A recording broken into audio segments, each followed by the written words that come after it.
Whakatalofa, welcome to Pasifika. In this episode, we have the pleasure of speaking to Fala Haulangi. She needs no introduction, broadcaster, frontline union organiser for workers' rights, campaign union organiser for Air 2 coordinator, and Air 2 Committee Pasifika. She's a recipient of the Queen's Service Medal for her work within the Pasifika community and workers' rights. She joins us live on Zoom. We say a very good morning. Talofa Fala. Talofa Gladys and Gary. Oh, I'm so happy. Honestly, I'm so thrilled to be part of your program today. I'm really to be part of the Pasifika Wire program. I'm really honored, and I'm so glad of where you are now and doing your own thing and working, being your own boss. Go, sister. I'm so proud of you. Yay. And look, this is our very first time exploring the Zoom land, so I want to thank you because you're the first up on this range. Am I the guinea pig? You're the guinea pig, fella. I'm so sorry. But look, thank you so much for this opportunity to speak to you. I know it's, of course, we're in the middle of an alert level lockdown here in Auckland, but life still goes on. And of course, this week, it's a very special week, Tuvalu Language, Gana Tuvalu. So, of course, you're celebrating Vaiaso o Te Gana Tuvalu and 43 years of independence today. So, Fala, what? I know.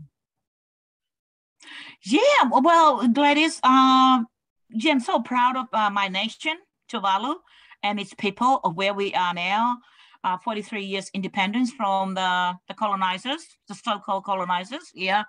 But as you know, that we are a small minority, island, but I'm always proud of my island because we always punch above our weight, We don't muck around, we just get on with things, and, we are quite, what's the Palangi word? Resilient. We are quite resilient people when, climate change is, is the forefront.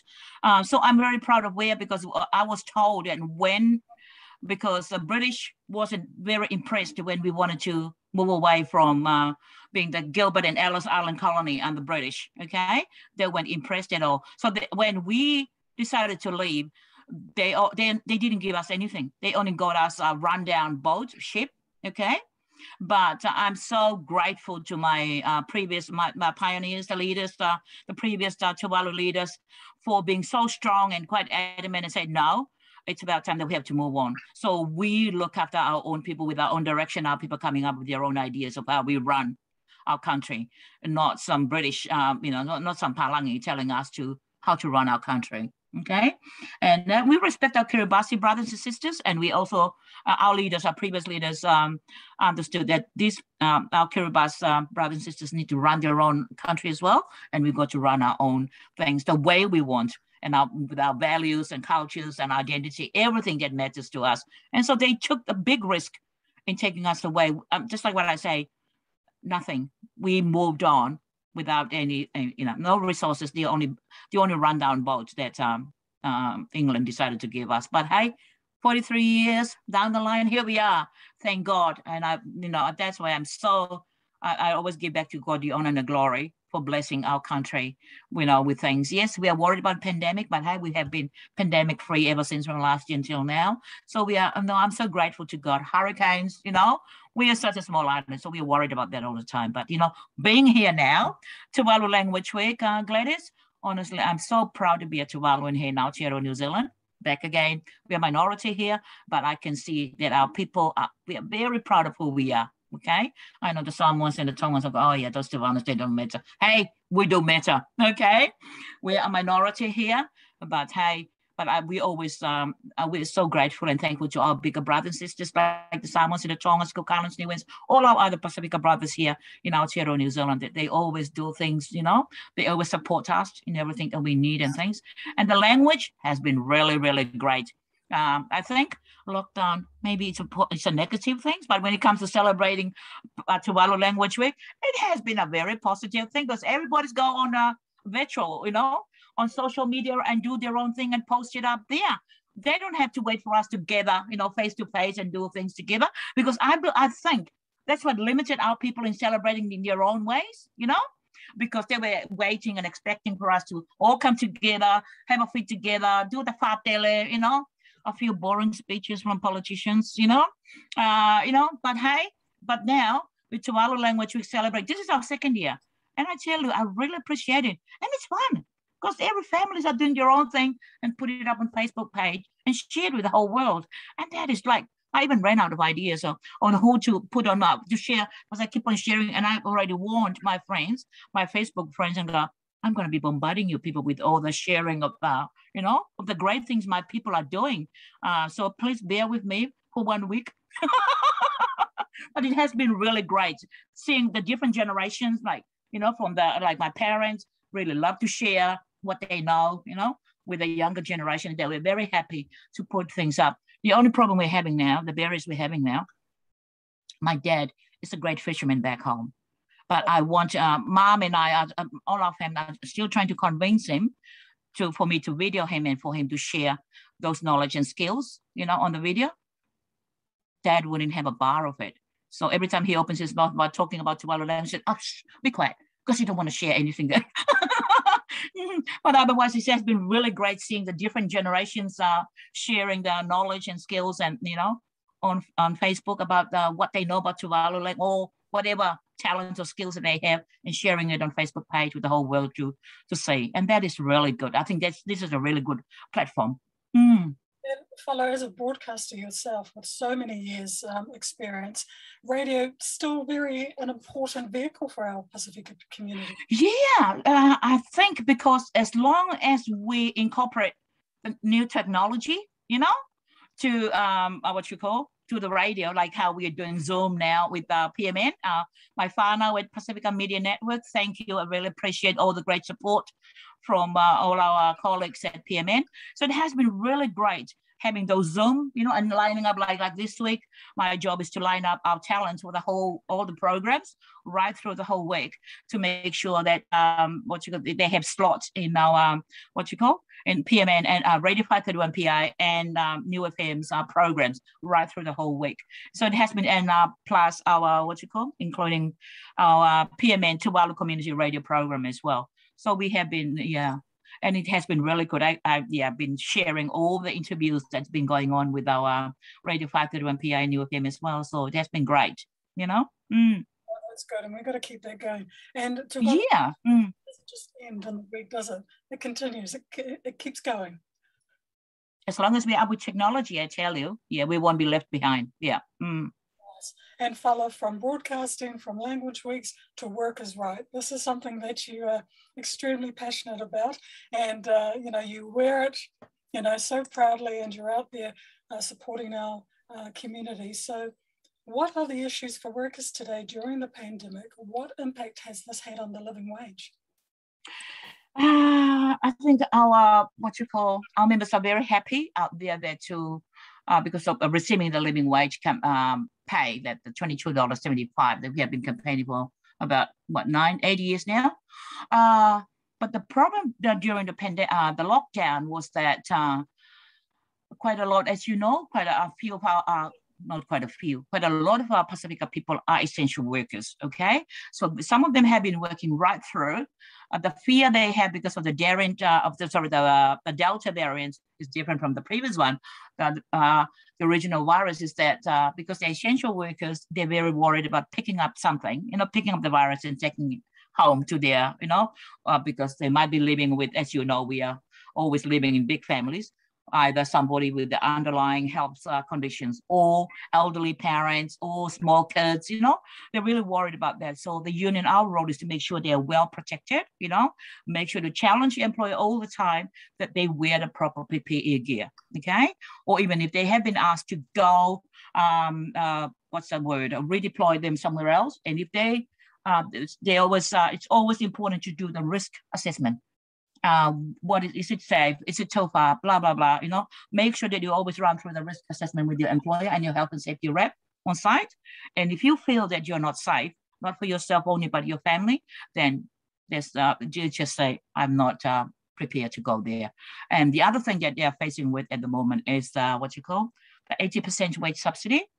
A lot of our workers, a lot of our members who are not working now because the sites that they look after are being shut down, and the clients are not paying.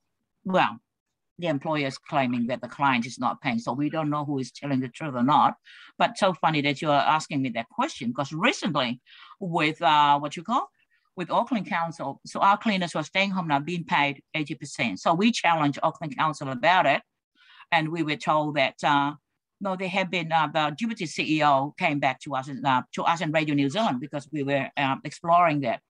And they came back and said, no, we paid the middleman 100%. So we expect the middleman to pay the contractors, the cleaning contractors, 100% of cleaners' wages for the month of August. We're still negotiating for September. But it's so funny, eh? Like the middleman, when I talk about middlemen, I'm talking about companies like UMS, Ventia, and CityCare, okay? And then they pass on that money further down to cleaning contractors. You know, what I don't really understand is like, why are you holding on to the money? That money is not yours. That money was meant to be paid to cleaners, to their employers to pay them. But why are you holding on to it? But I was told that some are doing the right thing and some are not. And so my question to Auckland Council is that, why are you hiring these cowboys, you know, who are doing all the wrong things here? Might as well get rid of them.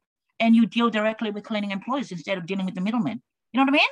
And these are the kind of the struggles that our members have to go through over and over and over. Can you imagine if it was not for us, you know, to challenge the client, like, for example, Auckland Council, who pass on the money to these cowboys to pass on to the workers. And if they don't pass on the money, then who the hell is going to stand for them to fight, you know, the big guys to do the right thing? You know what I mean? And it's so frustrating. I mean, and to be fair, Gladys, there are some good employers out there, but there are some really horrible ones. They just love to, what's the word? To make profit out of this pandemic by, you know, by not paying the workers the right amount of money they deserved. And so it's so frustrating, you know? Where are you at with that? Those negotiations still carrying on? And so one of the employees says, I've had some discussion last week, and they said now the middleman has agreed to pay them the money, but now we are fighting. We're still fighting with the other two, and we want to tell Auckland Council to follow it up, because it's not right. They're more or less stealing from the workers, because that's not their money. Legally, it's not their money. That money was meant for the cleaners, but they were holding on to the money, and pay them 80% of what they're entitled to. I mean, the employer has no choice but to pay them the 80%, the wage subsidy the government is giving, when these workers are very much entitled to the other 20%, the top up from the council. You see what I mean? It's so frustrating, yeah. And then some of our members have to go and look. They even rang us to give them some phone numbers or help them find Pasifika providers, so they can go and get some food parcels, because they want to keep their money to pay their bills while they go and look for food somewhere else. And this is just not on, you know? And that's what really made me so angry about this unfairness out there. Once again, our people are treated like this, not just our people, but our migrants, you know, our new migrant workers as well. And it's not on in our Māori, you know, our Tangata Whenua family, and some of our Palangi as well. And it's not fair. And the struggle is real, it continues. Oh, the struggle is real, and always, and the most vulnerable, and that's exactly what our cleaners are saying, essential workers. They say, oh yeah, the government recognized that we're essential workers. They, you know, they did a shout out for us, but we need more than just a shout out from the podium, you know? We want to be paid money, because, you know, this is what we need. We need money, proper pay, so that we can pay our bills, because the kids are staying home and all they do is eat and eat and eat. I mean, but that's the reality, you know? And the parents are saying, yeah, we still have bills to pay. Please do the right thing. So the challenge is for the government, because they say, government, do the right thing. Pay us 100% instead of 80%. Or why do you give the money to our employees? Give us the money directly, you know? Because by the time it gets down to us, there's nothing left. And your work there continues, Fala. And another area that you're also very passionate about is the announcement of a new one-off residence visa pathway for some temporary work visas, visa holders currently in New Zealand. You'd like to see that extended to a particular group, the recognised seasonal employers. Yeah, I just don't understand why wasn't that extended to to our RSU workers. But then I remember, because every time I raised this with Alpito, you know, about our RSU workers, he always he always say this, Fala, the problem is that the arrangement that we have with RSE workers is different, completely different compared to those who come on work visas. So maybe this is something that we need to, our communities, and we really need to look at that, because if these workers are coming here and they really want to settle, so how can we have career, clear career pathways for them to residency? You know what I mean? So that's the kind of conversation that we need to follow up with our politicians as well. Like, yeah, I find it's but let's continue to have the conversation. But I'm also concerned about our our overstayers, because I understand where the government is going. Let's deal with those who are legally here on work visa. They got jobs, they got homes, they got all those things. And then after we settle this, and then we move on to, I believe that's their thinking, and probably move on to the overstayers and deal with the overstayers later. I'm quite hopeful, but as long as our communities continue to push, put pressure on the government to do the right thing, we will get there. Don't let them get away. Yeah. Mm. And I mean, a lot of it has come to a standstill because of the pandemic. So to get that conversation going again, in particular with the RSE workers. Hey, no, stand still. We're still Zooming with politicians. We've been Zooming with these people who make decisions. Hey, let's make use of Tuvalu Language, Tuvalu Language, the Asian technology. Yeah. Mm. Or Pasifika technology like Zoom. Are they listening? Yeah.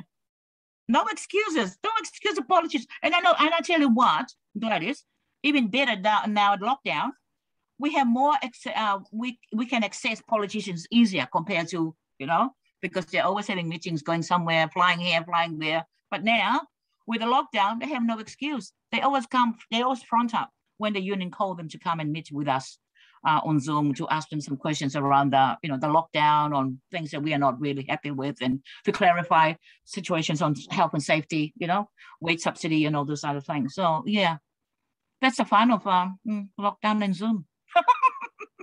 And we make sure that we make use of this technology to continue to hold politicians to account. And we have been ever since the lockdown. And yeah. And that's good. It's good that they are accessible.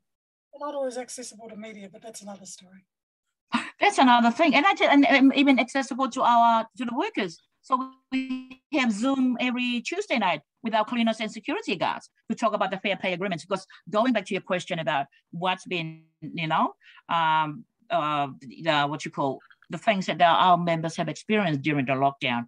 And so the things that I have highlighted, the wage subsidy, the wages, all the way this work has been treated, the clients giving the money, the middleman doesn't pass on to, and we strongly believe from the union perspective that because like how you probably know that we are currently campaigning for a fair pay agreement, for cleaners and security all over New Zealand. And so to us, that's another way of dealing with how the workers are getting treated nowadays with the employers. Because if we have a fair pay agreement for all cleaners all over New Zealand, for all security guards all over New Zealand, I tell you, everything will be transparent, and we will know who to blame. Because at the moment, all different security companies, all different cleaning companies, they all have different agreements. So, and they don't know what they're dealing with, because they're hiding from each other, undercutting each other. Because that's why the fair pay agreement is very important, because we want to stop the race to the bottom. Because if the tender is out from the company for MSD cleaners to be, and then these employers, they will be hiding from each other on what they are tendering on. You know what I mean? But as we all know, even the government is guilty of that, and the council, all councils, by going with the cheapest contractor out there, instead of going with the best contractor who looks after their cleaners, who value their cleaners, making sure that they pay the living wage. Health and safety is, is very important, and upskilling and training, and those things are very important, because our people, they need those upskilling and training all the time, And so to us, the fair pay agreement is the way to go to deal with all this crap that is going on around us. Yeah, transparency and stopping the race to the bottom. And I guess it's timely with the Pacific Pay Gap inquiry that's taking place right now. That's that's something that we are very proud of too, that we are part of that with Dr. Karanina and her team from the Equal Employment Opportunities. So we have been working very closely. ETU has been, especially our Community Pasifika, we have been working very closely with Karanina on how we can get that message out. So we are remember how I Committee Pasifika too, we Zoom every fortnight. So we are looking at having our live stream, live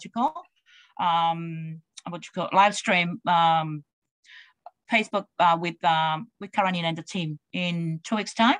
Yeah, to talk about the Pacific pay gap as well. Yeah. See what I mean? Connecting all the connections. And speaking of the connections and just the work that you're doing, what do you think in terms of, like yesterday, it was really good talking to you because you were out getting your vaccination with your family. And we've heard a lot about the messages of getting our Pasifika community out to get vaccinated, to keep themselves safe. Do you think those messages have been getting out there? Has it been? I think it started. The sad thing about yesterday, unfortunately, Gladys, because we only negotiated for 2 days. Okay. On the first day, it was quite slow. It was steady, but not. But yesterday, I was told the feedback I had from them, it was really, really busy. Our people are just, driving through. Unfortunately, Gladys, they ran out of vaccines. But there were so many cars. Yeah. Like, but the people that I spoke to were saying, our hearts were really, it's heartbreaking sending our people away because there was not enough vaccines. They ran out. They tried, they went to Westgate and they went to another site to get some vaccines, but they were closed as well. Like, it was the end of the day, kind of like, oh my gosh, that was like this. So now we are going to negotiate again to give us another week because the feedback we had, Gladys, our people are only comfortable with our people. You know what I mean? And that's why, and that's this messaging out there that's going up. It's very true. Yes, the big guys can do their thing here and there, but at the end of the day, our people are only comfortable with our people, our nurses, our social workers, they are being there, our community people, our volunteers. They want to see our own people speaking our own languages, greeting each other when they're driving through the drive-through, because that was my beef right at the beginning of the thing. I said, every time even the testing, when I turn up, it's all Palangi. It's a funny thing, ladies. It's our Pasifika people that come and say, oh, hello, you're here. And then who does the injection? The Palangi. I say, why are we having the Palangi doing the injection? Why aren't our people qualified enough to do the injection as well? You know what I mean? Right from the beginning, when it comes to the testing and the vaccination, that was my question that I was asking our people, our health professions. I say, I only see Palangi giving jabs. Why aren't our people qualified? If they haven't done the training, why aren't they getting trained? And it's only been done now recently. But when it's the beginning, once again, our people are not good enough, and why are we calling them nurses and doctors and, you know what I mean, Gladys?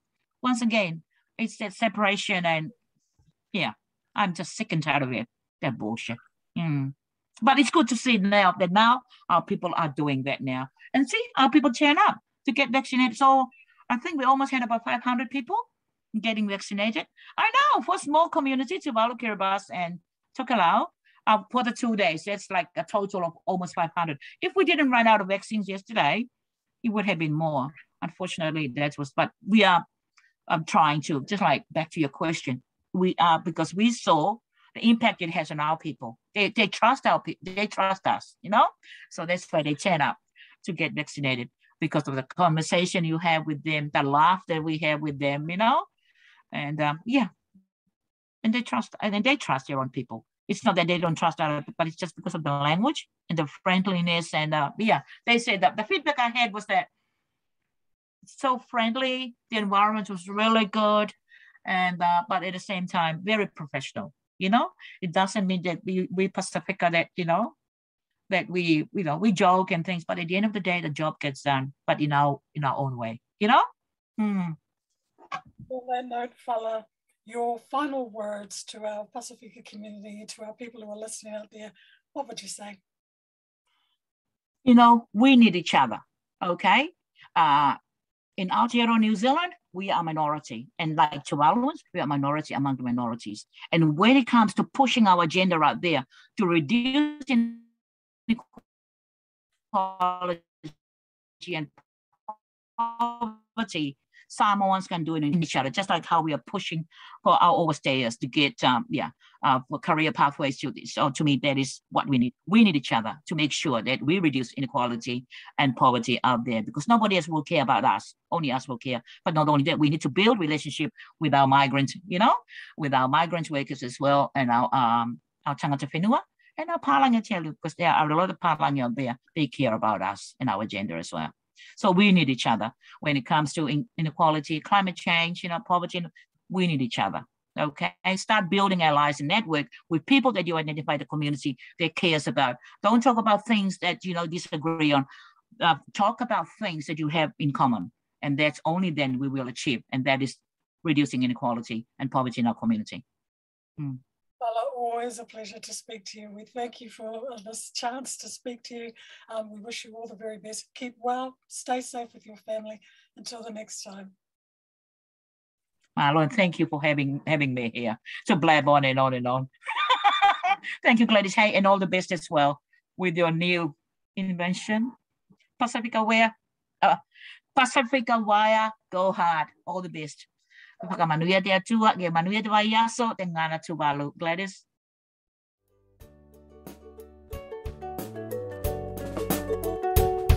Thanks for listening.